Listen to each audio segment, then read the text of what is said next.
나의 녹내장 상태는 어떨까 하는 질문도 많이들 하시죠. 제 녹내 상태가 어떻습니까? 몇 %가 망가졌나요? 이렇게 말씀들을 하시는 경우가 있는데요. 몇 %라고 말씀드리는 건 굉장히 어려운 경우가 많습니다. 오늘 오면은 20% 망가진 것 같고 내일 오면 30% 망가진 것 같고 저희도 헷갈리는 경우가 많이 있거든요. 그래서 대개는 그렇게 말씀들을 드리지 않고요. 초기의 이상이다, 중기의 이상이다, 후기의 이상이다, 말기의 이상이다, 이런 정도로 말씀을 드리고 여기에 따라서 조치를 취하게 됩니다. 이렇게 말씀을 드리게 됩니다. 녹내장 상태는 진행 유무나 속도에 따라 달라지게 되고요. 이게 녹내장의 종류나 개인에 따라 다르게 됩니다.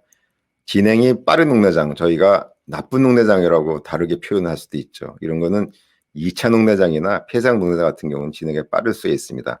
진행이 느린 녹내장이 있을 수 있는데 이런 정상한 녹내장, 우리나라에서 가장 많은 녹내장은 진행이 느린 비교적 착한 녹내장이라고 보셔도 됩니다.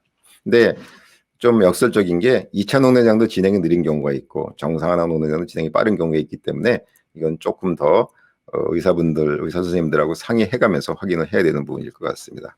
그다음에 진단 당시 안압이 중요하고 진단 당시의 시야결선 정도가 중요하게 됩니다.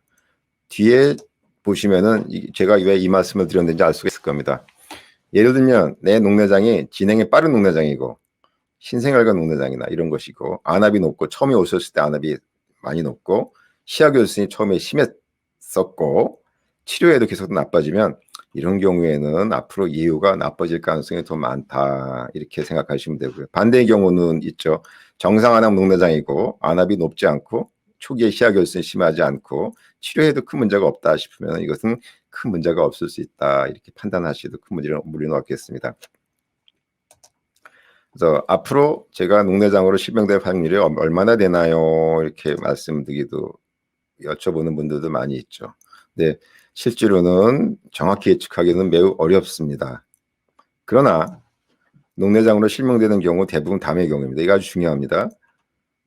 첫째, 처음 진단 당시 이미 심한 상태로 병원에 오시게 되는 경우는 실명될 확률이 다른 분보다 더 높습니다. 다른 역으로 얘기하면은 녹내장은 초기에 진단받는 경우에는 녹내장으로 실명될 확률이 높지 않다는 것을 얘기하죠. 둘째, 진단 후 치료를 제대로 받지 못하는 경우도 녹내장의 실명 확률이 높아지게 됩니다. 반대로 얘기하면 진단 후에 치료를 제대로 받고 관리를 제대로 하면은 큰 문제가 없으실 거다 이렇게 말씀드릴 수 있죠.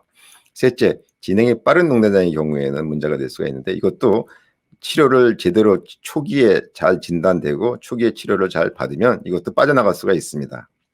다시 정리해서 강조해서 말씀드립니다. 그래서 조기에 발견을 하고 꾸준히 잘 관리하면 실명 가능성은 높지 않습니다. 따라서 크게 많이 걱정을 하실 필요는 없고요.